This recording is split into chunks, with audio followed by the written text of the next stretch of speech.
اولاد میں سب سے عزیز عموماً بیٹے ہوتے ہیں، اس لیے یہاں سب سے پہلے بیٹے کا ذکر کیا گیا کہ ان مجرم اپنے بیٹے کو بھی آگ میں ڈالنے میں، جہنم میں پھینکنے کے لیے تیار ہو جائے گا۔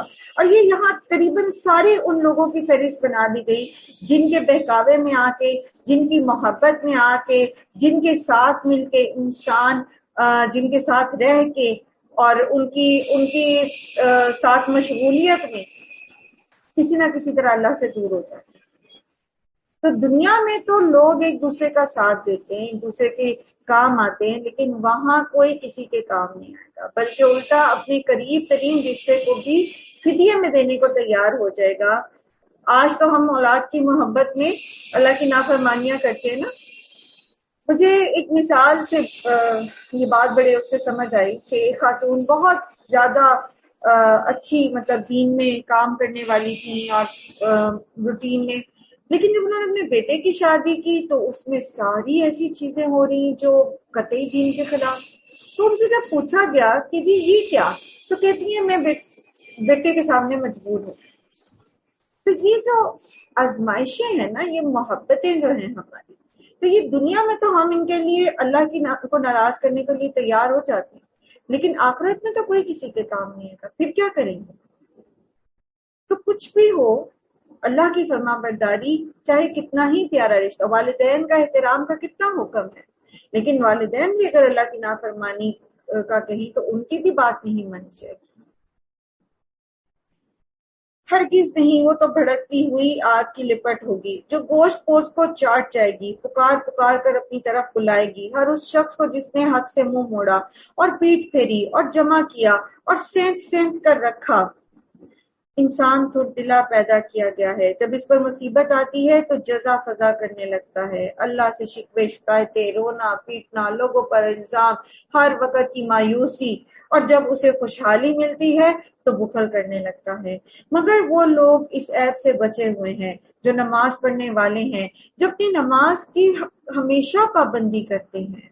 مستقل مزاجی، یہی بات آج ہم کر رہے تھے نا کہ مستقل مزاجی ہوگی تو عمل فائدہ دے گا، اگر مستقل مزاجی نہیں ہے تو کوئی فائدہ نہیں۔ ایک دن خوب کام کر لیا اور 2 دن پڑے سوتے رہے، ایسے عمل اللہ کے پاس کوئی کریڈٹ نہیں رکھتے، کوئی اس کا نمبر نہیں ملتے۔ نبی صلی اللہ علیہ وسلم نے فرمایا کہ وہی عمل اختیار کرو جس کی تم میں طاقت ہو، کیونکہ اللہ ثواب دینے سے نہیں تھکتا یہاں تک کہ تم تھک جاؤ گے۔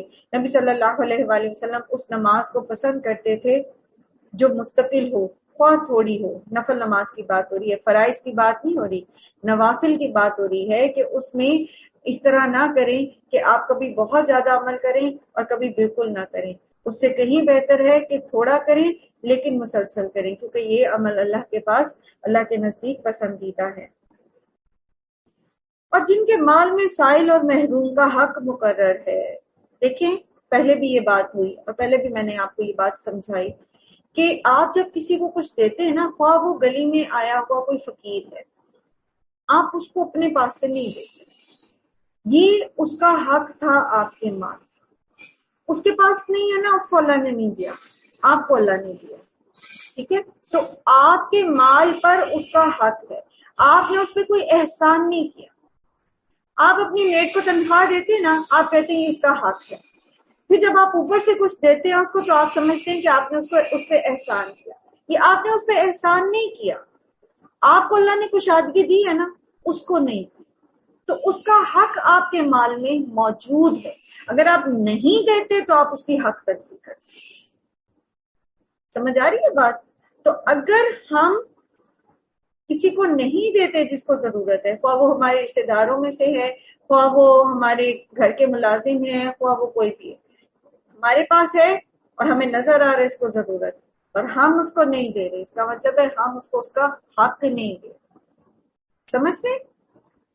ایسے لوگ جو بچ جاتے ہیں ان خرابیوں سے، ان کی صفات بتائی جا رہی ہیں کہ وہ نماز پر دوام کرنے والے ہوتے ہیں اور ان کے مال میں سائل اور محروم کا حصہ موجود ہوتا ہے، اور وہ لوگ روز جزا کو برحق مانتے ہیں اور وہ اپنے رب کے عذاب سے ڈرتے ہیں۔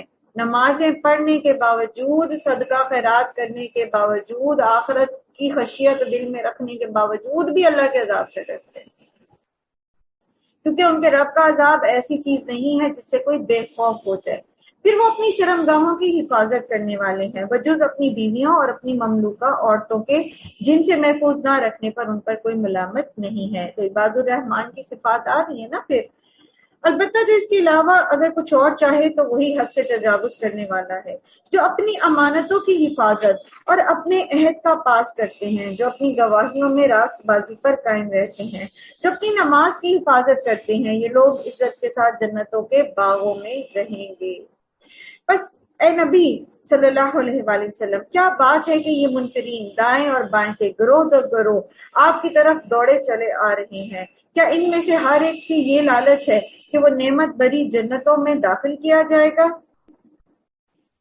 یہ اشارہ ان لوگوں کی طرف ہے جو قرآن کی تلاوت سننے کے لیے آتے اور پھر مذاق اڑاتے اور آوازیں کسنے کے لیے چاروں طرف دوڑ نکلتے۔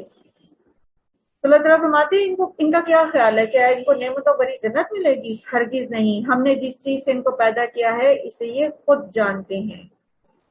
بس یہی میں قسم کھاتا ہوں مشرقوں اور مغرب کے رب کی، ہم اس پر قادر ہیں کہ ان کی جگہ ان سے بہتر لوگ لے آئیں، اور کوئی ہم سے بازی لے جانے والا نہیں ہے۔ لہٰذا انہیں بےہودہ باتوں اور اپنے کھیل میں پڑا رہنے دو، یہاں تک کہ یہ اپنے اس دن کو پہنچ جائیں جس کا ان سے وعدہ کیا جا رہا ہے۔ جب یہ اپنی قبروں سے نکل کر اس طرح دوڑے جا رہے ہوں گے جیسے اپنے بتوں کے استھانوں کی طرف دوڑ رہے ہوں، تو ان کی نگاہیں جھکی ہوئی ہوں گی، ذلت ان پر چھا رہی ہوگی، وہ دن جس کا ان سے وعدہ کیا جا رہا ہے۔ تو اس دن کی ذلت سے اللہ تعالیٰ کی پناہ لینی چاہیے۔ اور کون سے لوگ محفوظ رہیں گے اس دن؟ اللہ کے دوست، جن کے لیے نہ اس دن کوئی خوف ہوگا اور نہ کوئی غم ہوگا۔ اور جو آپ دعا بھی کرتے ہیں نا، اس میں حضرت ابراہیم کی دعا میں سے ربی حبلی حکمن کے اینڈ پہ پھر ہم پڑھتے ہیں وَلَا تُخْزِنِي يَوْمَ يُبْعَثُونَ، کہ اللہ تعالیٰ اس دن مجھے، جس دن لوگ اٹھائے جائیں گے، مجھے رسوا نہ کرنا۔ تو اس وقت کی رسوائی اور اس وقت کی ذلت اور اس وقت کی جو خوف ہے اور جو گھبراہٹ ہے، اس سے بھی اللہ تعالیٰ کی پناہ لینی چاہیے۔ جب آپ دعا کرنے لگتے ہیں نا، اللہ تعالیٰ فرصت کے وہ لمحات عطا کریں ہم سب کو کہ ہم سکون سے بیٹھ کر دعائیں کریں، تو موت سے شروع ہو اور اللہ سے دعا کریں اللہ تعالیٰ میرا خاتمہ اسلام پہ کر، آخری کلمہ مجھے کلمہ طیبہ پڑھنا نصیب ہو۔ پھر قبر میں جائیں، اللہ تعالیٰ قبر میں مجھے استقامت دینا، منکر نکیر جب مجھ سے سوال کریں تو میں ان کے سوالوں کے جواب دے سکوں۔ اللہ مجھے قبر کے عذاب سے اپنی پناہ میں رکھنا۔ اللہ تعالیٰ میرے نیک اعمال کو وہاں خوبصورت ساتھی میرا بنا دینا۔ اللہ تعالیٰ میری قبر کو جنت کے باغوں میں سے ایک باغ بنانا۔ پھر حشر کے میدان میں چلے جائے اللہ تعالیٰ، جب مجھے قبر میں اٹھایا جائے، قبر سے اٹھایا جائے، تو اس فضائے اکبر کے دن، اس وقت جب ہر کسی پہ گھبراہٹ طاری ہوگی، اللہ میرے پہ گھبراہٹ طاری نہ ہو، اللہ میرے ساتھ میرے نیکی والے فرشتے کو کر دینا۔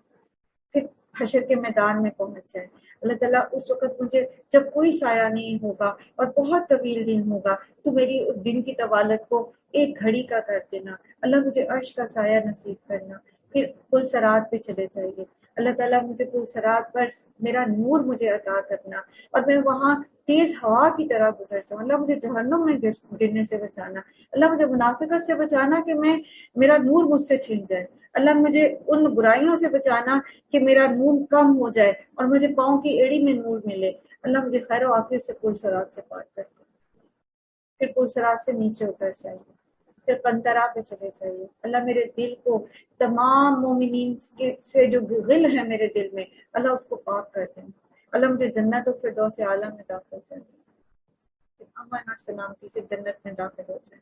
پھر اللہ کے دیدار کی دعا کیجیے گا، اللہ تعالیٰ ہمیں اپنے دیدار سے محروم نہ رکھیں، اللہ تعالیٰ ہمیں اپنا دیدار کرنا، اللہ ہمیں اپنے پاس نور کے ممبروں پہ جگہ دینا، اللہ اپنے پاس ہمیں اپنے قریب جنت میں گھر دینا۔ اللہ تعالیٰ ہمیں توفیق دے کہ ہم ایسے ہی اللہ سے دعائیں کرنے والے۔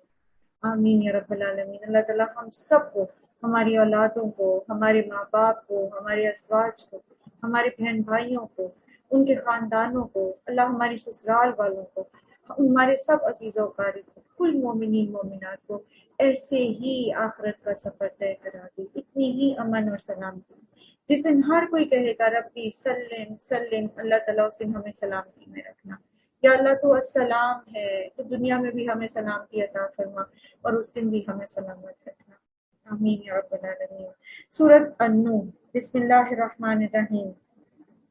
انا ارسلنا نوحا الى قومه ان انذر قومك من قبل ان ياتيهم عذاب علیم، ہم نے نوح کو اس کی قوم کی طرف بھیجا کہ اپنی قوم کو کے لوگوں کو خبردار کرے قبل اس کے کہ ان پر ایک دردناک عذاب آ جائے۔ انہوں نے کہا اے میری قوم کے لوگوں، میں تمہارے لیے ایک صاف صاف خبردار کر دینے والا پیغمبر ہوں، تم کو آگاہ کرتا ہوں کہ اللہ کی بندگی کرو، اس سے ڈرو اور میری اطاعت کرو۔ اللہ تمہارے گناہوں سے درگزر فرمائے گا، تمہیں ایک وقت مقرر تک باقی رکھے گا۔ حقیقت یہ ہے کہ اللہ کا مقرر کیا ہوا وقت جب آ جاتا ہے تو پھر ٹالا نہیں جاتا، کاش تمہیں اس کا علم ہو۔ اس نے عرض کی اے میرے رب، میں نے اپنی قوم کے لوگوں کو شب و روز پکارا، مگر میری پکار نے ان کے فرار ہی میں اضافہ کیا۔ میں جب بھی ان کو بلایا کہ تو انہیں معاف کر دے، انہوں نے کانوں میں انگلیاں ٹھونس لی، انہوں نے کپڑوں سے اپنا منہ ڈھانپ لیا اور وہ اپنی روش پہ اڑے رہے اور انہوں نے تکبر کیا۔ پھر میں نے ان کو ہانکے پکارے دعوت دی، پھر میں نے انہیں اعلانیہ بھی تبلیغ کی، پھر میں نے انہیں چپکے چپکے بھی سمجھایا۔ میں نے کہا اپنے رب سے معافی مانگو، بے شک وہ بڑا معاف کرنے والا ہے، وہ تم پر آسمان سے خوب بارشیں برسائے گا، تمہارے مال اور اولاد سے نوازے گا، تمہارے لیے باغ پیدا کر دے گا، تمہارے لیے نہریں جاری کر دے گا۔ تمہیں کیا ہو گیا ہے کہ تم اللہ سے کسی بھی وقار کی امید نہیں رکھتے ہو، حالانکہ اس نے طرح طرح سے تمہیں بنایا۔ تو یہاں استغفار کے فوائد ہیں، دنیاوی نعمتیں ہیں، مصیبتیں ٹل جاتی ہیں، گناہوں کی معافی ملتی ہے، دعاؤں کی قبولیت ہوتی ہے، تقدیر بدل جاتی ہے۔ یہ سب استغفار کے فائدے ہیں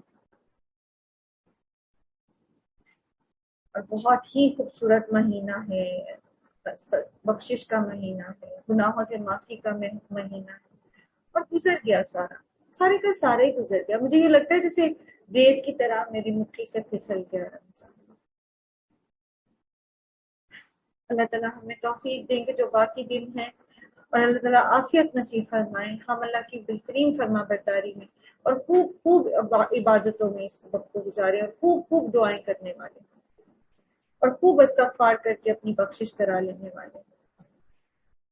حالانکہ اس نے تمہیں طرح طرح سے بنایا، کیا دیکھتے نہیں ہو کہ اللہ نے کس طرح 7 آسمان طے بطے بنائے، اور ان نے چاند کو نور اور سورج کو چراغ بنایا، اور اللہ نے تم کو زمین سے عجیب طریقے سے اگایا، پھر وہ تمہیں اسی طرح زمین میں واپس لے جائے گا اور اس سے یکایک تم کو نکال کھڑا کرے گا۔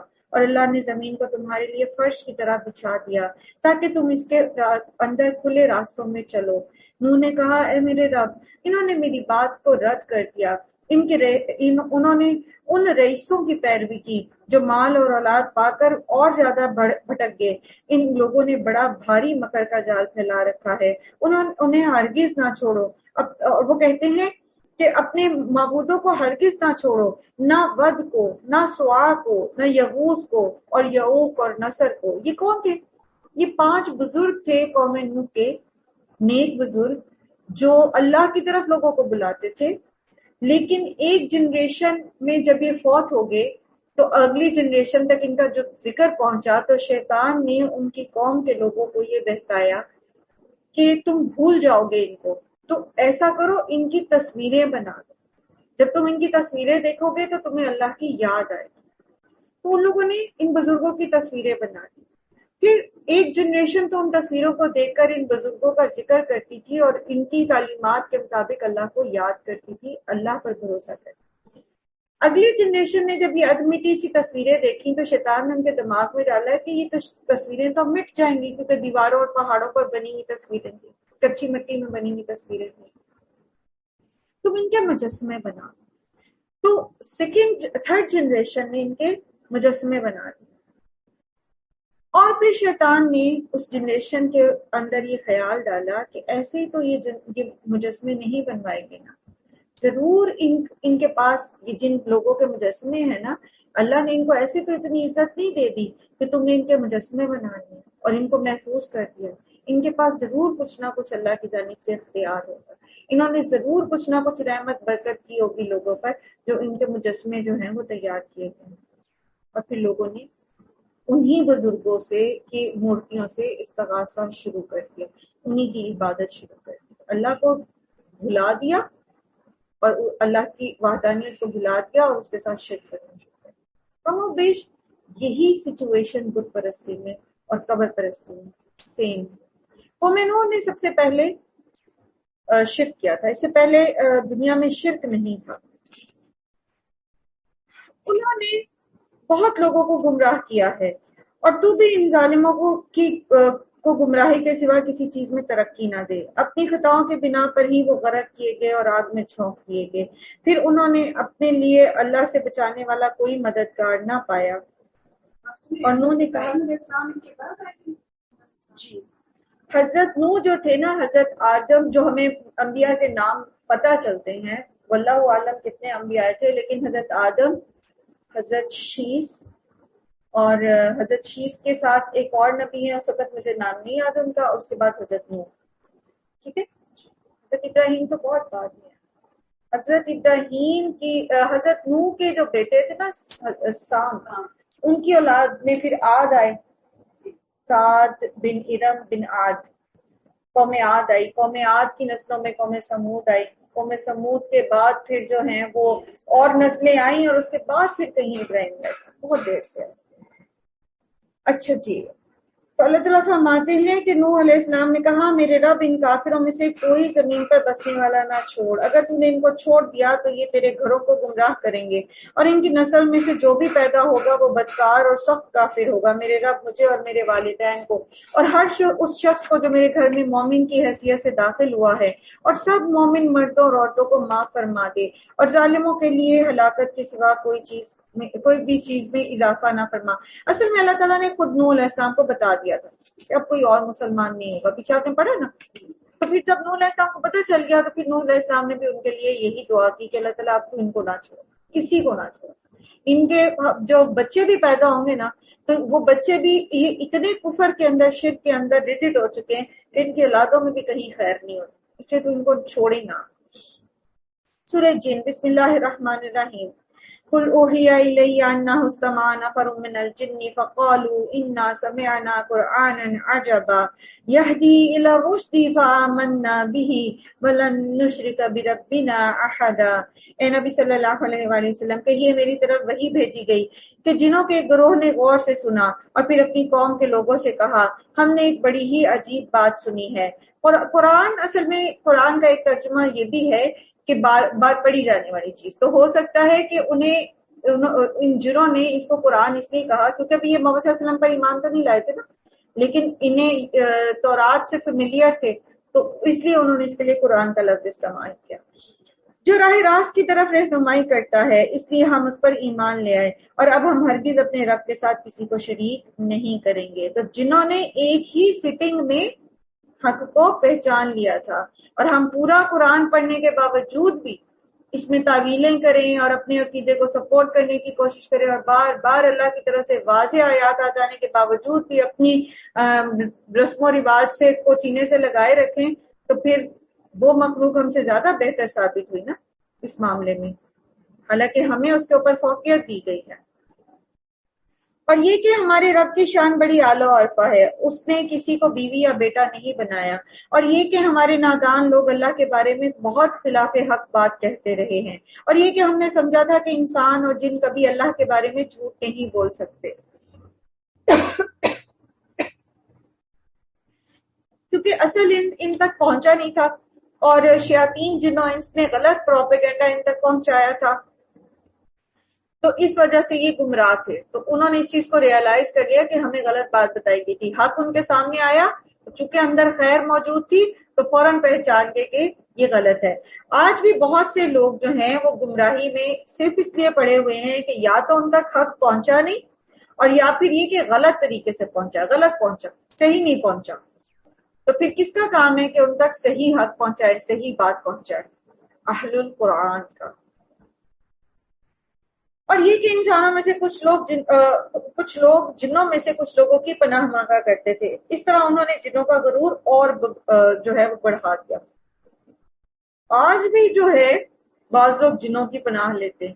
یہ جو بلیک میجک ہے اس میں یہ سارا جنوں سے ہی تو کام لیتے ہیں. اور میجک ہوتا ہے، بلیک وائٹ کچھ نہیں ہوتا. دوسری چیز یہ کہ اس دور میں جب یہ کسی وادی میں جاتے تھے نا، تو جو قافلے لے کے جاتے تھے تو کہتے تھے ہم اس وادی کے سب سے بڑے جن کی پناہ میں آتے ہیں، تاکہ جو چھوٹے جنات وہاں پر ہیں ان کے شر سے یہ بچ سکے. تو اس کا ذکر ہو رہا ہے کہ جب انسانوں نے جنوں کو ایک ایسے محاسن پر بٹھا دیا جس کے وہ لائق نہیں تھے، تو پھر اس چیز نے ان کے اندر تکبر پیدا کر دیا. اور اس کے لیے کیا پڑھنا چاہیے کہ ہمیں ہمارے اوپر کوئی کسی دوسرے جن کو مسلط نہ کر دے، کوئی ہمیں جو ہے وہ نقصان نہ پہنچائے. اعوذ بکلمات اللہ تامۃ من شر ما خلق. ٹھیک ہے، جو کچھ بھی اللہ نے پیدا کیا ہے میں اللہ کے تمام کلمات کے ساتھ اس کی پناہ لیتی ہوں اس کے شر سے. ٹھیک ہے. اور یہ کہ انسانوں نے بھی وہی گمان کیا جیسا کہ تمہارا گمان تھا کہ اللہ کسی کو رسول بنا کر نہ بھیجے گا. اور یہ کہ ہم نے آسمان کو ٹٹولا تو دیکھا کہ وہ پہرے داروں سے اٹا پڑا ہے اور شہابیوں کی بارش ہو رہی ہے. اور یہ کہ ہم پہلے سنبل لینے کے لیے آسمان میں بیٹھنے کی جگہ پا لیتے تھے، مگر اب جو کوئی چوری چھپی سننے کی کوشش کرتا ہے تو اپنے لیے گھات میں ایک شہاب ثاقب لگا ہوا پاتا ہے. اور یہ کہ ہماری سمجھ میں نہیں آتا کہ آیا زمین والوں کے ساتھ کوئی برائی کا معاملہ کرنے کا ارادہ کیا گیا ہے یا ان کے رب نے انہیں راہ راست دکھانا چاہا ہے. یعنی یہ جو شہابی اب آنے شروع ہو گئے تو کیا وجہ ہے اس کی، اور یہ کب شروع ہوا تھا سلسلہ؟ قرآن کے نزول کے وقت. اور یہ کہ ہم میں سے کچھ لوگ صالح ہیں اور کچھ اس سے فروتر ہیں، اور ہم مختلف طریقوں میں بٹے ہوئے ہیں. اور یہ کہ ہم سمجھتے تھے کہ سمجھتے ہیں کہ نہ ہم زمین میں اللہ کو عاجز کر سکتے ہیں اور نہ بھاگ کر اسے ہرا سکتے ہیں. اور یہ کہ جب ہم ہدایت کی تعلیم ہم نے سنی تو ہم اس پر ایمان لے آئے. اب جو کوئی بھی اپنے رب پر ایمان لائے گا اسے کسی حق تلفی یا ظلم کا خوف نہ ہوگا. اور یہ کہ ہم میں سے کچھ مسلم ہیں اور کچھ حق سے منحرف، اور جنہوں نے اسلام کا راستہ اختیار کیا انہوں نے نجات کی راہ ڈھونڈ لی، اور جو حق سے دور ہے وہ جہنم کا ایندھن بننے والے ہیں.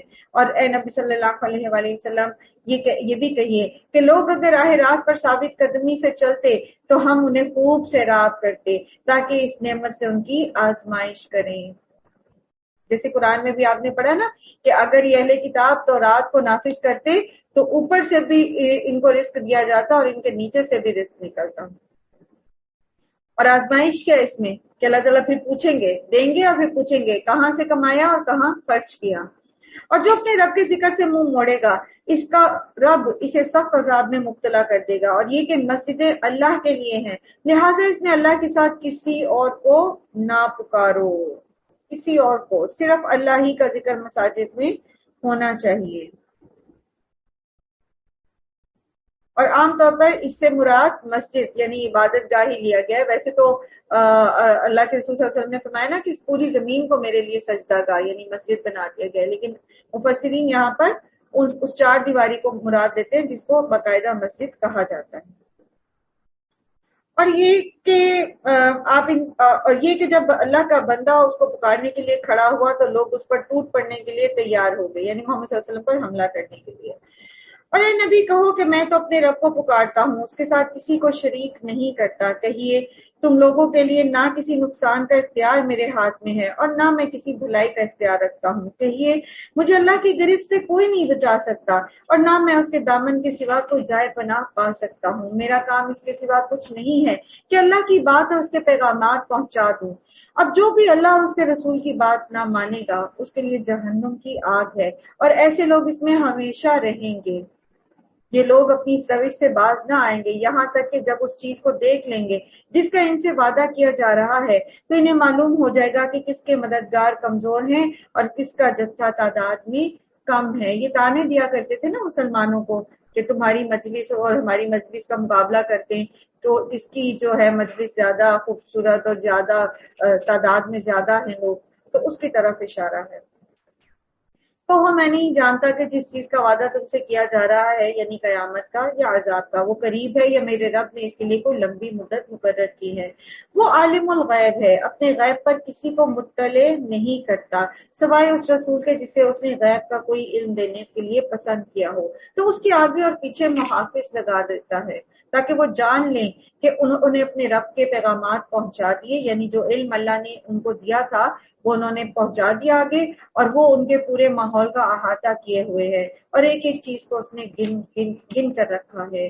سورہ مزمل، بسم اللہ الرحمن الرحیم، یا ایھا المزمل قم اللیل الا قلیلا، اے اوڑھ لپیٹ کر سونے والے، رات کو نماز میں کھڑے رہا کیجیے مگر کم، آدھی رات یا اس سے کچھ کم کر لیں یا اس سے کچھ بڑھا دیجیے، اور قرآن کو ٹھہر ٹھہر کر پڑھیے۔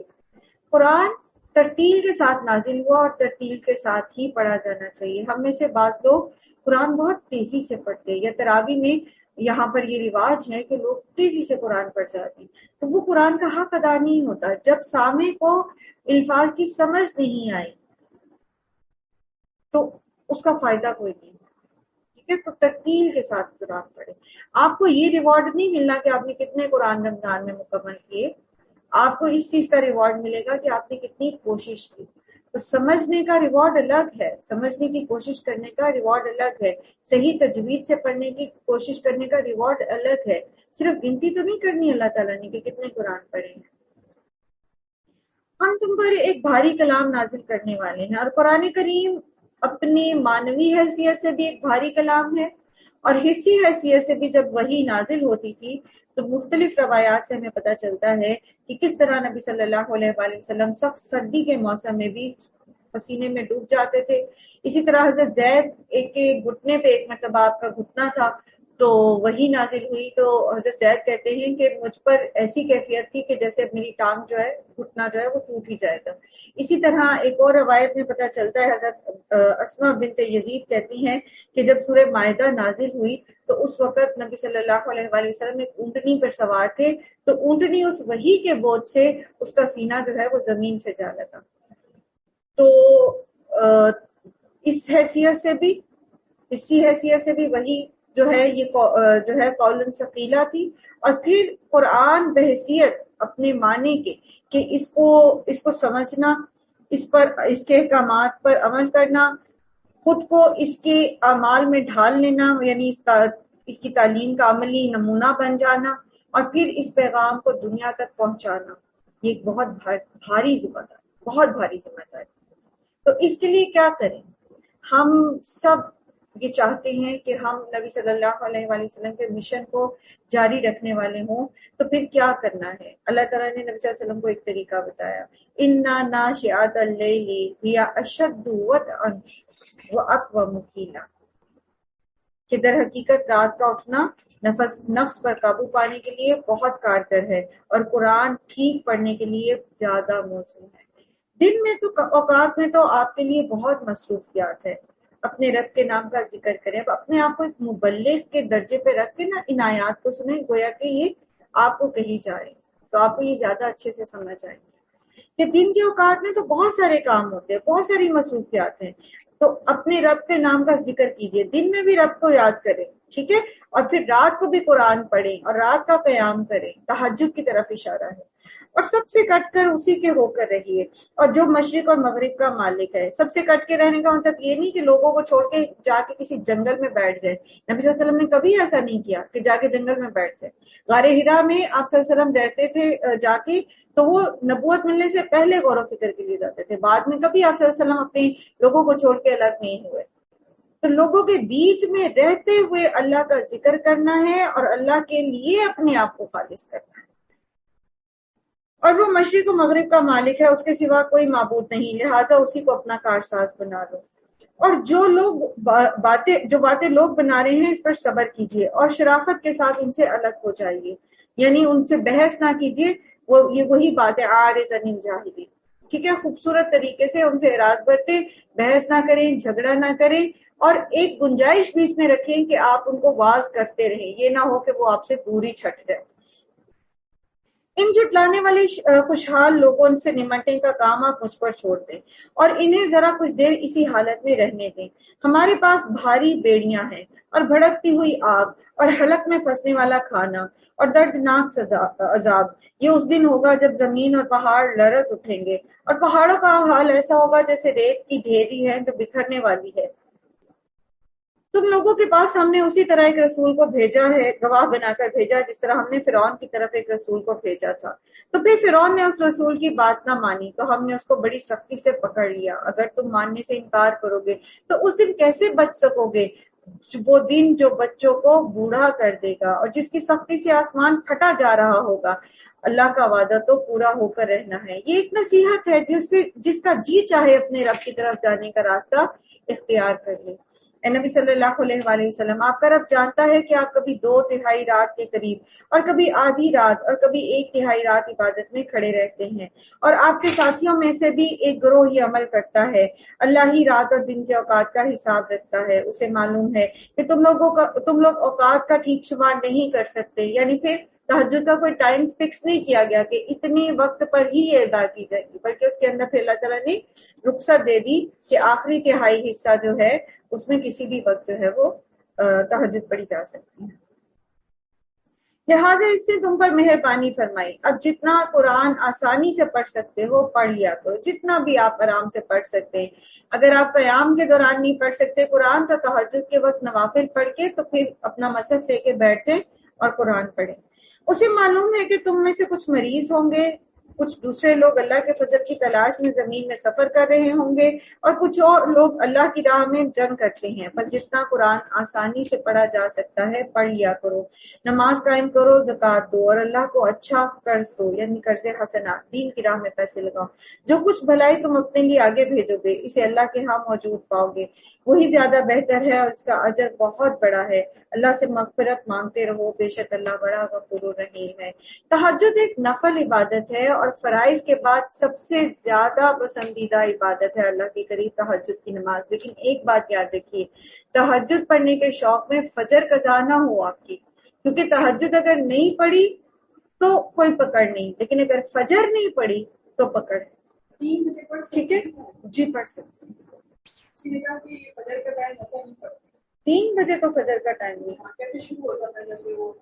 شدید گرمی میں بھی 2:15 تک جاتا ہے۔ تو اگر آپ تہجد پڑھنے والے ہیں تو آپ کی آنکھ پہلے نہیں کھلی اور 3 بجے کھلی ہے تو پڑھ لیں، فجر سے پہلے تک اس کا ٹائم ہوا ہے۔ یا بسم اللہ الرحمن الرحیم، سورہ مدثر۔ یا ایھا المدثر قم فانذر وربک فکبر وثیابک فطہر والرجز فاہجر ولا تمنن تستکثر۔ اے اور لپیٹ کے لیٹنے والے، اٹھو اور خبردار کرو اور اپنے رب کی بڑائی کا اعلان کرو اور اپنے کپڑوں کو پاک رکھو اور گندگی سے دور رہو، اور احسان نہ کرو زیادہ حاصل کرنے کے لیے، بے غرض احسان کرنے کا حکم ہے۔ دین کا کام کر کے بھی لوگوں پر احسان نہیں جتانا چاہیے کہ آپ ان کو تعلیم دیں اور آپ یہ ایکسپیکٹ کریں کہ اب وہ آپ کی بہت رسپیکٹ کریں، اب آپ گئے ہیں تو وہ کھڑے ہو جائیں۔ ہاں، خود بخود شاگرد کی ذمہ داری ہے کہ وہ استاد کی عزت کرے، لیکن استاد کو اس نیت سے لوگوں کو نہیں دین سکھانا چاہیے کہ میرا کوئی جو ہے وہ رسپیکٹ بن جائے یا میرا کوئی ووٹ بینک بن جائے اور میرے کو اتنے فالوور ہو جائے، پھر کوئی فائدہ نہیں ہوگا دین کا کام کرنے کا۔ اور کوئی بھی نیکی اللہ پر احسان رکھ کر نہ کرے، یعنی لوگوں پر بھی احسان نہ رکھے اور اللہ پر بھی احسان نہ رکھے۔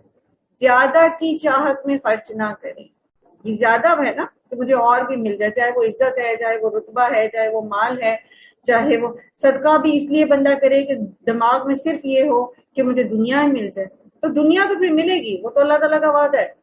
صدقہ کریں گے تو ریٹرن تو ہوگا، پھر آخرت میں کچھ نہیں رہتا، تو نیت آخرت کی رکھیں، دنیا اللہ تعالیٰ آپ کو دے دے گا جو آپ کے مقدر میں ہوگی۔ ولی ربک فاصبر، تو اپنے رب کی خاطر صبر کیجیے۔ اچھا، جب سور میں پھونک ماری جائے گی تو وہ دن بڑا ہی سخت دن ہوگا، کافروں کے لیے ہلکا نہ ہوگا۔ چھوڑ دو مجھے اور اس شخص کو جسے میں نے اکیلا پیدا کیا۔ یہاں بھی ولید بن مغیرہ کی طرف اشارہ ہے، کیونکہ اس نے بہت ہی، یہ وہ واقعہ ہے جو میں اکثر آپ کو سنایا کرتی ہوں کہ جب قریش مکہ کے سردار اکٹھے ہو کر اس کے پاس گئے تھے اس سے مشورہ کرنے کے لیے کہ محمد صلی اللہ علیہ وسلم حج کا موسم آنے والا ہے تو کس طرح لوگوں کو محمد صلی اللہ علیہ وسلم سے دور رکھا جائے۔ بہت سا سامان میں نے اس کو دیا، اس کے ساتھ حاضر رہنے والے بیٹے دیے اور اس کے لیے ریاست کو کی راہ ہموار کی۔ پھر وہ اور لالچ رکھتا ہے کہ میں سے اور زیادہ بھی دوں، ہرگز نہیں، وہ ہماری آیات سے دشمنی رکھتا ہے، میں تو اسے عنقریب ایک کٹھن چڑھائی چڑھواؤں گا۔ اس نے سوچا اور کچھ بات بنانے کی کوشش کی۔ یہ وہ موقع ہے جس وقت سردار قریش اور لوگ اس کے پاس جمع تھے اور اس کے سامنے سب نے اپنی اپنی رائے دی. کوئی کہا کہ ہم کہیں گے کہ محمد جو ہے وہ مجنون ہے، کوئی کہتا ہے کہ ہم کہیں گے کہ یہ کاہن ہے، کوئی کہتا ہے ہم کہیں گے کہ یہ شاعر ہے. تو ان سب کی رائے لینے کے بعد اس نے کس طرح کا جو ہے وہ رد عمل شو کیا، اس کی طرف اشارہ ہے. اس نے سوچا اور کچھ بات بنانے کی کوشش کی. اللہ کی مار اس پر کیسی بات بنانے کی کوشش کی. ہاں، اللہ کی مار اس پر کیسی بات بنانے کی کوشش کی. پھر اس نے لوگوں کی طرف دیکھا، پھر پیشانی سکڑی، پھر منہ بنایا، پھر پلٹا اور تکبر میں پڑ گیا. آخرکار بولا کہ یہ کچھ نہیں ہے مگر ایک جادو جو پہلے سے چلا آ رہا ہے. یہ تو ایک انسانی کلام ہے. یعنی اسے لوگوں کو کیا مشورہ دیا کہ شاعر بھی ایسی باتیں نہیں کرتے، مجنون بھی ایسی باتیں نہیں کرتے، کاہن بھی ایسی بن بناہٹ ہوتی ہے کاہنوں کی کہ قرآن جیسا صاف جو کلام ہے یہ لوگ پہچانتے ہیں. تو بس ایسا کرو کہ تم کہو کہ یہ جادوگر ہے. کیونکہ تم لوگوں سے کہنا، حاجی جو آئیں گے ان سے کہنا کہ دیکھو یہ کچھ ایسا عمل کرتا ہے جس سے باپ بیٹے میں جدائی ہو جاتی ہے اور خاندان ٹوٹ جاتے ہیں اور لوگ ایک دوسرے کے دشمن ہو جاتے ہیں. تو تم کہنا کہ یہ قرآن جو ہے یہ اس نے خود گھڑ لیا ہے اور یہ جادوگر ہے. اور تم کیا جانو کہ کیا ہے، اور عنقریب میں اسے سقر میں جھونک دوں گا. اور تم کیا جانو کہ وہ سقر یعنی جہنم کیا ہے، نہ باقی رکھے گی نہ چھوڑے گی، کھال جھلس دینے والی. 19 کارکن اس پر مقرر ہیں. ہم نے دوزخ کے یہ کارکن فرشتے بنائے ہیں اور ان کی تعداد کو کافروں کے لیے فتنہ بنا دیا ہے. اصل میں بظاہر تو جو ہے کارکنوں کی تعداد بتانے کی ضرورت نہیں تھی، لیکن ان کو ایک اور آزمائش پہ آزمائش جیسے اصحاب سب کے لیے آئی تھی نا، کہ تو ان کو اب یہ انہوں نے ویسے ہی جہنم کا جنت کا انکار کیا، اوپر سے یہ 19 فرشتوں کی بات کر دی گئی. تو ان میں سے جو ایک طاقتور پہلوان تھا، اور بعض کہتے ہیں کہ یہ ابو جہل تھا، تو اس نے کہا کہ 2-4 کو تو میں ہی نمٹ لوں گا، بلکہ 5-7 کو تو میں ہی نمٹ لوں گا، جو باقی رہ جائیں گے نا. ایک پہلوان کا نام لے کے کہتا ہے ایک کو تو وہ نمٹ لے گا اور باقی کو تم لوگ نمٹ لینا. تو یہ ان کے لیے فتنہ بن گیا نا 19 کا ہنسا جو تھا، تو انہوں نے اس کا بھی مذاق بنا لیا. اور ہم نے دوزخ کے یہ کارکن فرشتے بنائے ہیں اور ان کی تعداد کو اللہ کے لیے کافروں کے لیے فتنہ بنا دیا ہے، تاکہ اہل کتاب کو یقین آ جائے اور ایمان لانے والوں کا ایمان گھٹ جائے. اور اہل کتاب، کیونکہ اہل کتاب کی کتابوں میں بھی ان کی تعداد کا ذکر تھا، تو ان کو یقین آ جائے کہ واقعی محمد صلی اللہ علیہ وسلم جو ہے وہ سچ کہہ رہے ہیں. اور اہل کتاب اور مومنین کسی شک میں نہ رہیں، اور دل کے بیمار اور کفار یعنی منافق اور کفار یہ کہیں کہ بھلا اللہ کا اس عجیب بات سے کیا مطلب ہو سکتا ہے. اس طرح اللہ جسے چاہتا ہے گمراہ کر دیتا ہے اور جسے چاہتا ہے ہدایت بخش دیتا ہے. اور آپ کے رب کے لشکروں کا علم تو اس کے سوا کوئی نہیں جانتا. اس دوزخ کا ذکر تو اس کے سوا کسی غرض کے لیے نہیں کیا گیا کہ لوگوں کو اس سے نصیحت ہو. ہرگز نہیں، قسم ہے چاند کی اور رات کی جبکہ وہ پلٹتی ہے اور صبح کی جبکہ وہ روشن ہوتی ہے. یہ دوزخ بہت بڑی چیزوں میں سے ایک ہے، انسانوں کے لیے ایک ڈراوا ہے، تم میں سے ہر اس شخص کے لیے ڈراوا جو آگے بڑھنا چاہے یا پیچھے رہ جانا چاہے. تو اللہ تعالیٰ نے ہمیں نذر بھی دے دیے، اللہ تعالیٰ نے ہمیں بشارتیں بھی دے دی. اب یہ ہم پر ہیں، ہم کس چیز کے لیے کوشش کرتے ہیں، کس راہ میں اپنی زندگی لگاتے ہیں، اپنے ایام الخالیہ کہاں لگاتے ہیں، اپنے دن کی مصروفیات کہاں لگاتے ہیں، اپنا دل کس کی یاد سے آباد کرتے ہیں، اپنی نگاہوں سے کیا دیکھتے ہیں اور اپنے کانوں سے کیا سنتے ہیں. ہر متنفس اپنے کسب کے بدلے رہن رکھا گیا ہے. دائیں بازو والوں کے سوا جو جنتوں میں ہوں گے، وہاں وہ مجرموں سے پوچھیں گے تمہیں کیا چیز سکر میں لے آئی. وہ کہیں گے ہم نماز پڑھنے والوں میں سے نہیں تھے. بے نمازی کس کے ساتھ اٹھایا جائے گا؟ قارون، حامان اور فرعون کے ساتھ. پیچھے یہ حدیث پڑھی ہے نا آپ نے بارہا. اور ہم مسکین کو کھانا نہیں کھلاتے تھے. نبی صلی اللہ علیہ وسلم نے فرمایا جان بوجھ کر نماز مت چھوڑنا، کیونکہ جان بوجھ کر نماز چھوڑنا اللہ کی ذمہ داری اٹھ جاتی ہے. پھر آپ صلی اللہ علیہ وسلم نے فرمایا کہ جس نے جان بوجھ کر نماز کو ترک کر دیا اس کا کوئی دین نہیں، اور جس کی نماز نہیں اس کا کوئی ایمان نہیں. اتنا ضروری ہے پھر ہمیں اپنی نمازوں پر توجہ کرنا. اور جو بے نمازی ہیں ہمارے پیاروں میں سے، ہمارے والدین میں سے اگر کوئی خدا نخواستہ بے نمازی ہے، اگر ہمارے بہن بھائیوں میں سے ہے، اولاد میں سے ہے، شوہر ہیں، تو کتنا ضروری ہے کہ ہماری محبت کا یہ تقاضا ہے کہ ہم انہیں نماز کی تلقین کریں. چھوٹے ہیں تو زبردستی کریں، بڑے ہیں تو پیار سے حکمت سے بار بار سمجھائیں. کہ آپ کی ان سے کیسی محبت ہے کہ آپ کو پتا ہے کہ بے نمازی سقر میں جائے گا، تو وہ کون سی مربت یا وہ کون سی محبت ہے کہ انسان اس کو لے کے بیٹھا رہے اور اپنے کسی پیارے کو نماز نہ پڑھتے ہوئے دیکھتے ہوئے بھی اس کو نماز کی تلقین نہ کرے. اور مسکین کو کھانا نہیں کھلاتے تھے. تو مسکین کو کھانا کھلانا کوشش کریں کہ کوئی ایسا انتظام ہو جائے کہ کچھ یہ نیکی جو ہے کچھ ڈیلی بیسس پہ ہی ہو جائے تو زیادہ ہی اچھی بات ہے، بہت ہی اچھی بات ہو جائے. لیکن اگر نہیں تو چلیں ویکلی منتھلی کسی طرح شیڈیول بنائیں کہ مساکین کو کھانا کھلائیں. اور حق کے خلاف باتیں بنانے والوں کے ساتھ مل کر ہم بھی باتیں بناتے تھے اور روز جزا کو جھوٹ قرار دیتے تھے، یہاں تک کہ ہم اس یقینی چیز سے ہمیں سابقہ پیش آ گیا یعنی قیامت سے. اس وقت سفارش کرنے والوں کی سفارش ان کے کسی کام نہ آئے گی. آخر ان لوگوں کو کیا ہو گیا ہے کہ نصیحت سے منہ موڑ رہے ہیں، گویا یہ جنگلی گدھے ہیں جو شیر سے ڈر کر بھاگ رہے ہیں. بلکہ ان میں سے تو ہر ایک یہ چاہتا ہے کہ اس کے نام کھلے خط بھیجے جائیں. یہ کہتے تھے نا ہمارے لیے بھی ایسی کتاب اتار کے لے آئیں. ہرگز نہیں، اصل بات یہ ہے کہ یہ آخرت کا خوف نہیں رکھتے. ہرگز نہیں، یہ تو ایک نصیحت ہے. اب جس کا جی چاہے اس سے سبق لے لے. اور یہ کہ کوئی سبق حاصل نہیں کر سکتا الا یہ کہ اللہ ہی چاہے، اور وہ اس کا حقدار ہے کہ اس کا تقویٰ کیا جائے، اور وہ اس کا حقدار ہے کہ تقویٰ کرنے والوں کو بخش دے. سورۃ القیامہ. بسم اللہ الرحمن الرحیم.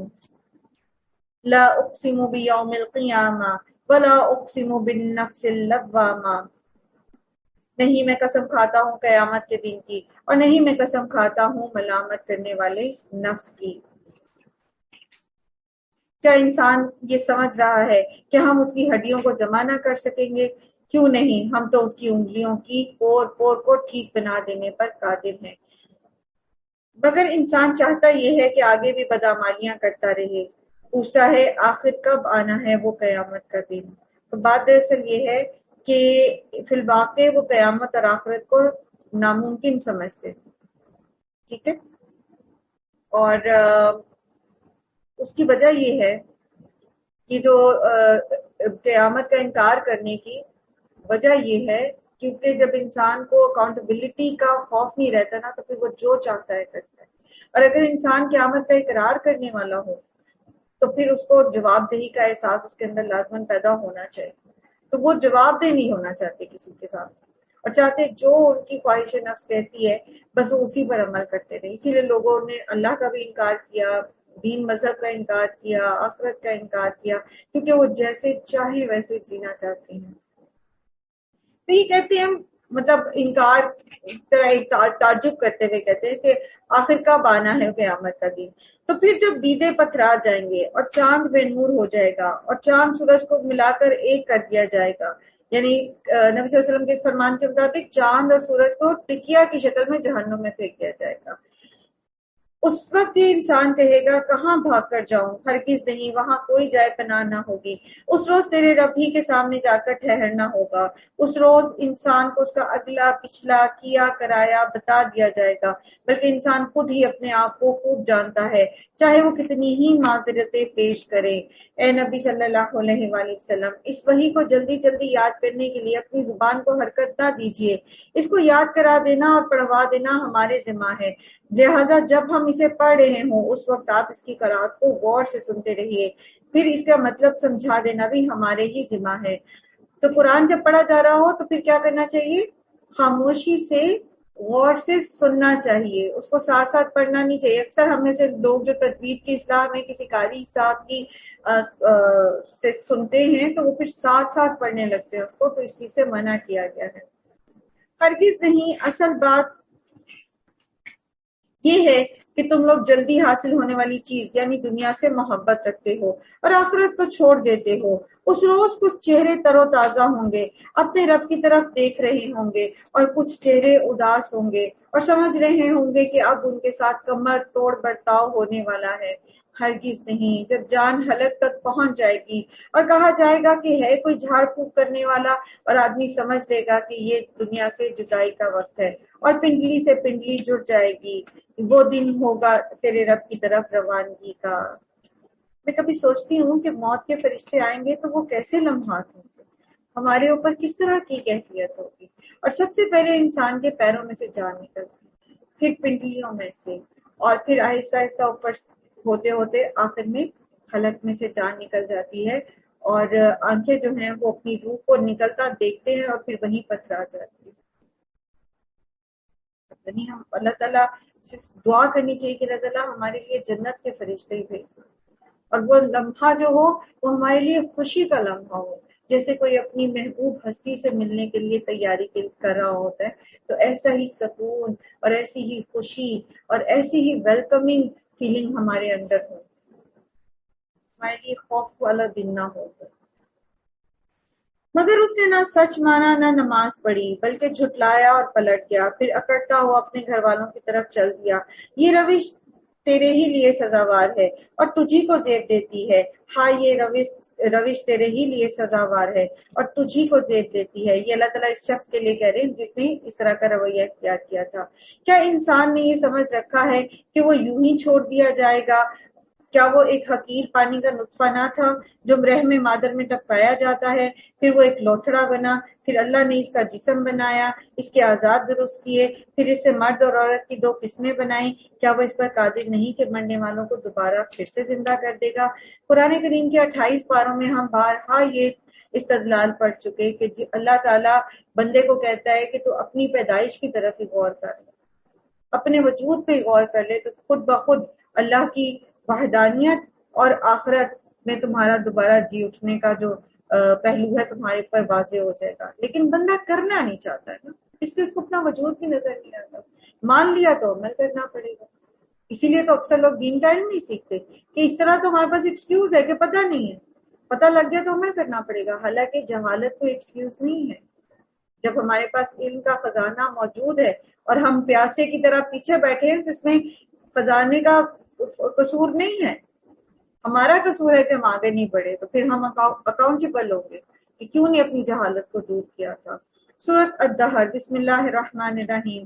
هل اتى على الانسان حين من الدهر لم يكن شيئا مذکورا، کیا انسان پر لامت نہ ہی زمانے کا ایک ایسا وقت بھی گزرا جب وہ کوئی قابل ذکر چیز نہیں تھی، یعنی پہلے جب وہ دنیا میں نہیں تھا یا وہ نطفہ تھا اور اپنے آباء و اجداد کی پشت میں سے کسی میں پڑا ہوا تھا، تو کیا تھی اس کی حیثیت؟ ہم نے انسان کو ایک مخلوط نطفے سے پیدا کیا تاکہ اس کا امتحان لیں، اور اس غرض کے لیے ہم نے اسے سننے اور دیکھنے والا بنایا، ہم نے اسے راستہ دکھایا، خواہ شکر کرنے والا بنے یا کفر کرنے والا۔ وَنَفْسٍ وَمَا سَوَّاهَا فَأَلْهَمَهَا فُجُورَهَا وَتَقْوَاهَا، اور پھر ایک اور جگہ سورہ بلد میں آتا ہے وَهَدَيْنَاهُ النَّجْدَيْنِ، تو اللہ نے تو دونوں راستے دکھا دیے۔ اب دیکھ لیں ہم اپنے نفس کا تقوی اختیار کرتے ہیں یا اس کی خرابی کے پیچھے چلتے ہیں۔ کفر کرنے والوں کے لیے ہم نے زنجیریں اور توپ اور بھڑکتی ہوئی آگ مہیا کر رکھی ہے۔ نیک لوگ شراب کے ایسے ساغر پئیں گے جس میں سے آب کافور کی آمیزش ہوگی، یہ ایک بہتا چشمہ ہوگا جس کے پانی کے ساتھ اللہ کے بندے شراب پئیں گے، اور جہاں چاہیں گے بس سہولت اس کی شاخیں نکال لیں گے۔ یہ بات مجھے بڑی فیسنیٹ کرتی ہے۔ مجھے پسند ہے کہ میں پانی کے ساتھ ساتھ نہر کے ساتھ ساتھ چہل قدمی کروں، لیکن خوش قسمتی سے مجھے کبھی موقع ملا نہیں، مجھے بڑا شوق ہے اس چیز کا۔ تو اچھا، ویسے آپ نہر کے کنارے چہل قدمی کریں تو نہر کہیں جائے گی، آپ نے کہیں جانا ہے، آپ اس کے ساتھ ساتھ تو سارا وقت نہیں سفر کر سکتے، آپ تو کہیں اور پہنچیں گے کسی اور ہی شہر میں۔ تو جنت میں یہ بڑے مزے کی بات ہوگی، آپ نے جدھر کو جانا ہے نا، آپ نہر ادھر کو ہی موڑ لیں گے۔ امیجن کریں نا، کتنی زبردست بات ہے کہ نہر کے ساتھ ساتھ چلنے پہ آپ پابند نہیں ہے، آپ نہر کو اپنے ساتھ موڑ لیں گے۔ سبحان اللہ۔ اور یہ کس کو ملے گی؟ یہ ان لوگوں کو ملے گی جو دنیا میں اپنی نظر پوری کرتے تھے، اپنی کمٹمنٹس پوری کرتے تھے، جو کمٹمنٹ وہ اللہ سے کرتے تھے وہ بھی پوری کرتے تھے، جو بندوں سے کرتے تھے وہ بھی پوری کرتے تھے، اور اس دن سے ڈرتے تھے جس کی آفت ہر طرف پھیلی ہوگی، اور اللہ کی محبت میں مسکین اور یتیم اور قیدی کو کھانا کھلاتے تھے، ان سے تھینک یو لینے کے لیے یا لوگوں کی نظروں میں نیک اور اچھا بننے کے لیے نہیں، نہ ان پر کوئی احسان چڑھانے کے لیے، صرف اللہ کی محبت میں اپنا مال خرچ کرتے تھے۔ اور وہ ان سے کہتے تھے ہم تمہیں صرف اللہ کی خاطر کھلا رہے ہیں، ہم تم سے کوئی بدلہ نہیں چاہتے، نہ شکریہ چاہتے ہیں، اب یہ موقع آنے والا ہے نا، میں نے بارہا اس چیز کا تجربہ کیا ہے، بارہا میرے سامنے سے یہ واقعے گزرے. عید والے دن آپ کی میڈ کر لیتی ہے چھٹی، تو پھر آپ نے اس کو قطعی یہ نہیں کہنا، یا وہ آپ سے چھٹی مانگتی ہے ایک کے دوسرے دن، تو قطعی نہیں کہنا کہ ہم نے تمہیں یہ دیا اور وہ دیا، اور فطرانہ بھی تو تمہیں دیا اور زکوٰۃ بھی تمہیں دی اور ایکسٹرا بھی تمہیں عیدی دی، اور پھر تم ہمارے ساتھ یہ کر رہی ہو، اور مہمان آئے بیٹھے اور تم چھٹی مانگ رہی ہو، تمہیں ذرا احساس نہیں. یہ کیا ہے؟ یہ من اور اذا ہے. آپ کی ساری کیے کرائے پہ پانی پھر جائے گا. جنت میں جانا ہے تو ان سے شکریہ نہیں چاہیے، ان سے احسان مندی نہیں چاہیے، ان سے کام نہیں لینا. بلکہ میں ایک ایسی خاتون کو جانتی ہوں کہ جب ان کے ہاں جب کام والی تھی تو وہ اس کو کچھ دیتی تھی نا، تو اس دن اس کو نا اس سے کوئی ایکسٹرا کام نہیں کراتی، حالانکہ وہ ایکسٹرا کام کے پیسے دیا کرتی تھی، لیکن صرف اپنی نیت کو خالص رکھنے کے لیے نا، کہ کہیں میری نیت میں یہ نہ آ جائے یا یہ کوئی احسان مندی نہ کرے کہ ابھی میں نے اس کو کچھ دیا تو یہ میرا ایکسٹرا کام کر رہے، تو وہ اس سے اس دن کام ہی نہیں کراتی.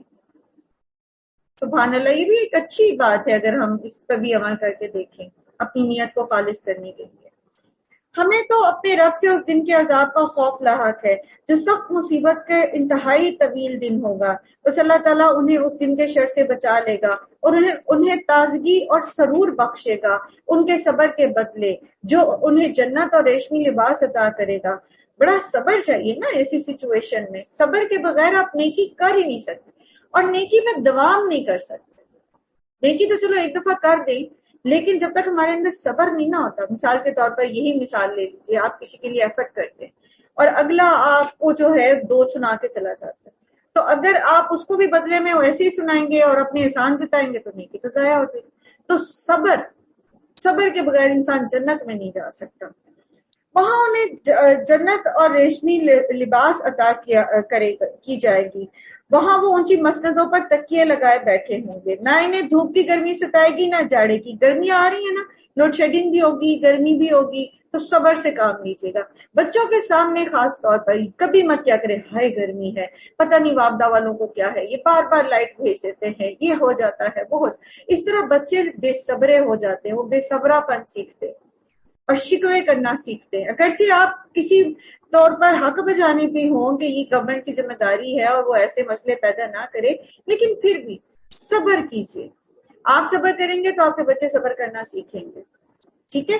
تو اب گرمی لگے گی نا تو جنت کو یاد کیجیے گا کہ جنت میں گرمی نہیں ہوگی.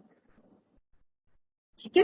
وہاں پہ بالکل گرمی نہیں ہوگی. تو اس ہمیشگی کے سکون کو حاصل کرنے کے لیے اگر ہم دنیا کی گرمی برداشت کر لیتے ہیں، لائٹ چلی جاتی ہے یا آپ کو مسجد تک بچے کو جانے کے لیے دھوپ میں جانا پڑ رہا ہے، تو اس کو بھی سمجھائیں، اس کو بھی تسلی دیں کہ بیٹا آخرت کی جو ہے وہ ٹھنڈک اور سکون لینے کے لیے یہ گرمی تو برداشت کرنی پڑے گی، اس پہ تو صبر کرنا ہی پڑے گا. نہ انہیں دھوپ کی گرمی ستائے گی نہ جاڑے کی ٹھیر. جنت کی چھاؤں ان پر چھکی ہوئی سایہ کر رہی ہوگی اور اس کے پھل ہر وقت ان کے بس میں ہوں گے. جس طرح چاہیں گے انہیں توڑ لیں گے. ان کے آگے چاندی کے برتن اور شیشے کے پیالے گردش کرائے جا رہے ہوں گے. شیشہ بھی وہ جو چاندی کی قسم کا ہوگا. سبحان اللہ. امپورٹڈ برتنوں کا بہت شوق ہوتا ہے بعض لوگوں کو، اور اللہ معاف کرے اتنے مہنگے وہ برتن ہوتے ہیں کہ میں کبھی پرائسز دیکھتی ہوں نا تو میں سوچتی ہوں کہ اس میں کھا کے کیا کوئی خاص کھانے کا ذائقہ بدل جاتا ہے. اتنا مہنگے برتن لینے کی کیا تک بنتی ہے. یہی پیسے اگر انسان کسی ایسے کام میں لگائے کہ آخرت میں اس کو جو ہے وہ قواریر ملے، اور قواریر بھی چاندی کی وہ قسم جو شیشے کے جیسی ہے، کیا خوبصورتی ہوگی. یعنی ایسا شیشہ جس میں چاندی کی چمک ہوگی. تو بٹھا لیں آپ دنیا میں کتنے مرضی امپورٹڈ ڈنر سیٹ لے ہیں، کوئی ایسی خوبصورت چیز آپ کو مل سکے گی؟ اور ملے گی بھی تو کیا ہے، کیا پائیداری ہے اس کی؟ یا آپ نہیں رہیں گے یا وہ نہیں رہے گا.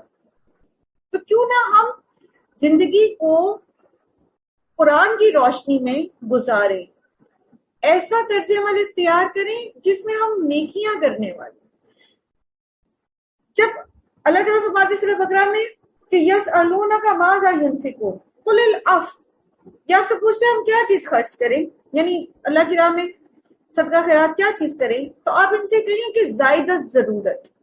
تو زائدہ ضرورت ہمارے پاس تبھی بچے گا نا جب ہم زندگی کو نظریہ ضرورت کے تحت گزاریں گے، نظریہ کیا اس کو بولتے ہیں، تعیش کے ذریعے نہیں، اب میں اس کو پتہ نہیں صحیح پروناؤنس کر رہی ہوں کہ نہیں، لگژریز کے لیے نہیں، لگژریز کو ذہن میں رکھ کے نہیں کہ یہ بھی ہو اور وہ بھی ہو اور یہ بھی برتن ہو اور ویسا برتن بھی ہو اور ایسا لباس بھی ہو اور فلاں لباس بھی ہو اور فلانی برانڈ کا بھی ہو، تو پھر تو وہاں پہ پیسے نہیں بچیں گے اللہ کی راہ میں خرچ کرنے کے لیے، کچھ بھی نہیں بچے گا،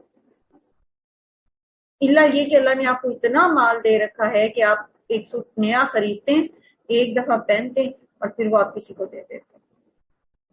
اگر ایسے صورتحال ہے تو کوئی بات نہیں، خریدے، ضرور خریدے۔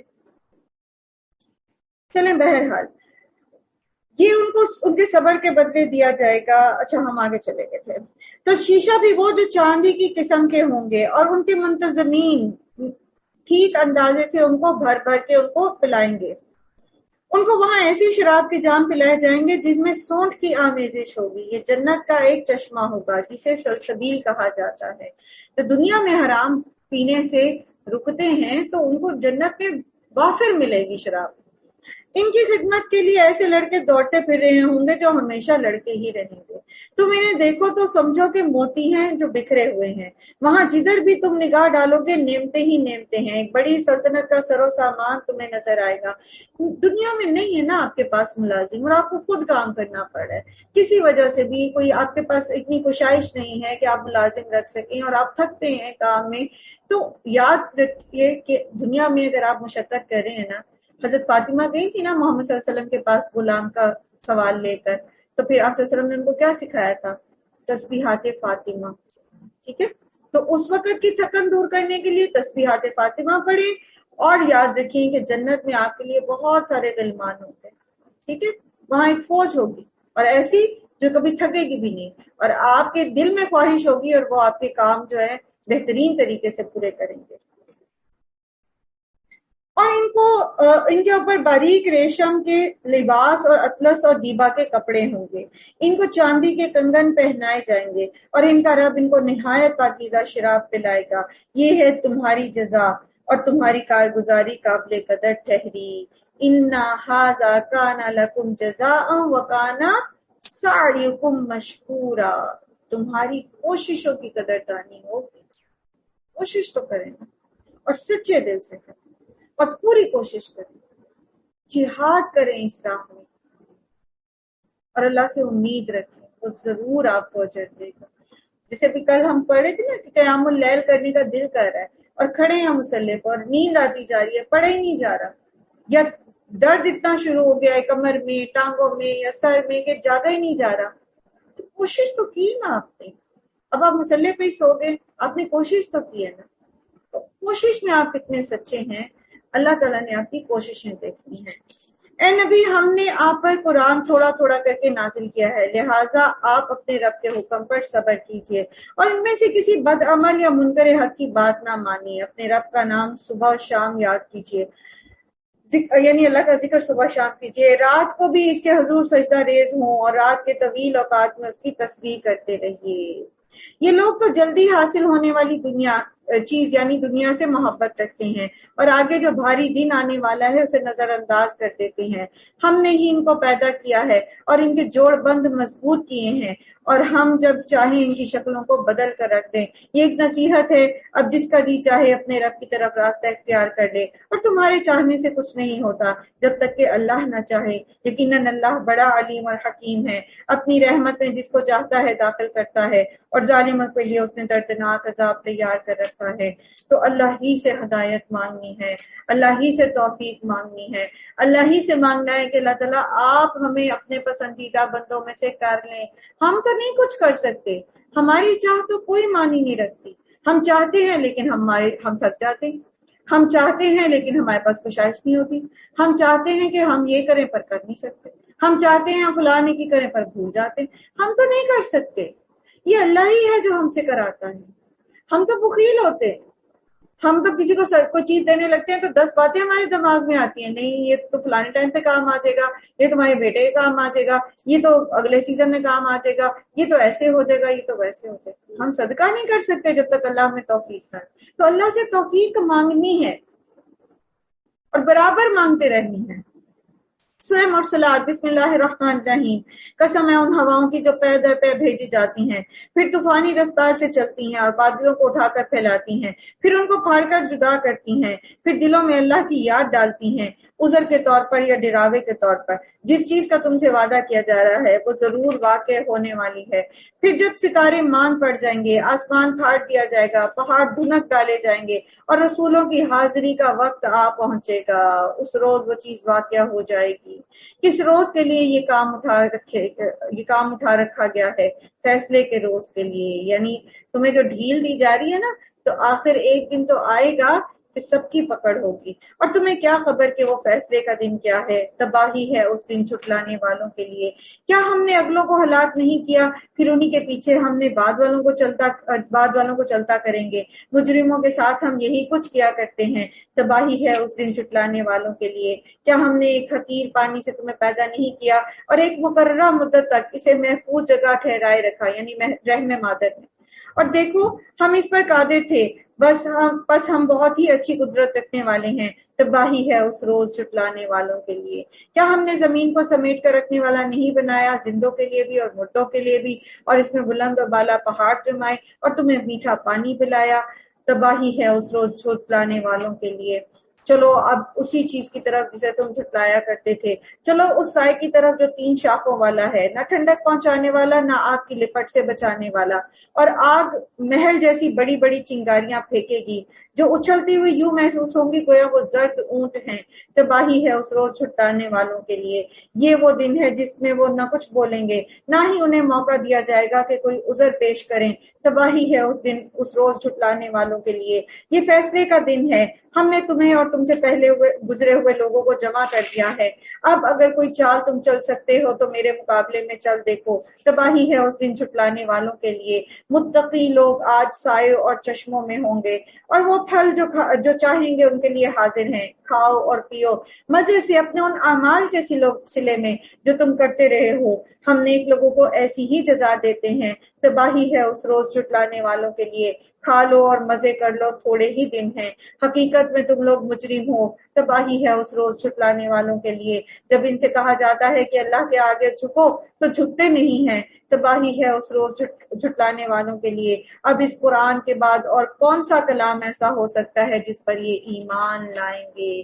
کون سی اور نصیحت ہوگی جس کو یہ سمجھ کے اپنی روش کو اختیار کر لیں گے؟ بار بار اللہ تعالیٰ فرما رہے ہیں تباہی ہے اس روز جھٹلانے والوں کے لیے۔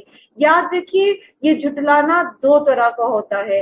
ایک تو صریحاً جھٹلا دینا جیسے مشرکین اور کفار کیا کرتے ہیں، لیکن ایک ہوتا ہے عملی طور پر جھٹلا دینا، دن رات قرآن کی تلاوت کرنا لیکن عمل نہ کرنا۔ 600 مرتبہ قریباً یا 700 مرتبہ، مجھے ایگزیکٹ فگر یاد نہیں، نماز قائم کرنے کا ذکر آتا ہے قرآن۔ عملی طور پر ہم کتنی نماز قائم کرتے ہیں؟ اللہ سبحانہ تعالیٰ نے اعلان کر دیا اس چیز کا کہ سود اگر تم نہیں لینا دینا چھوڑتے تو اللہ کے ساتھ جنگ کے لیے تیار ہو جاؤ۔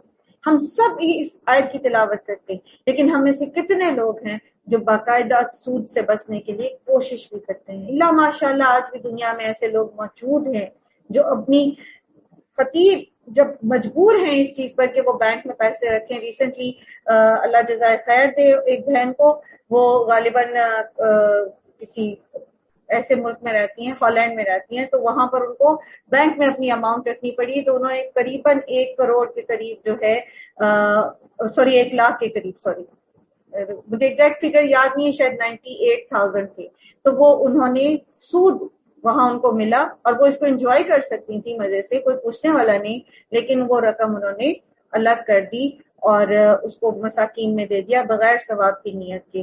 تو بات دراصل یہ ہے کہ ایک وہ لوگ ہیں جو عمل کرتے ہیں اور ایک وہ لوگ ہیں جو صرف پڑھتے ہیں اور عمل نہیں کرتے۔ تو وہ کون سے لوگ ہیں پھر؟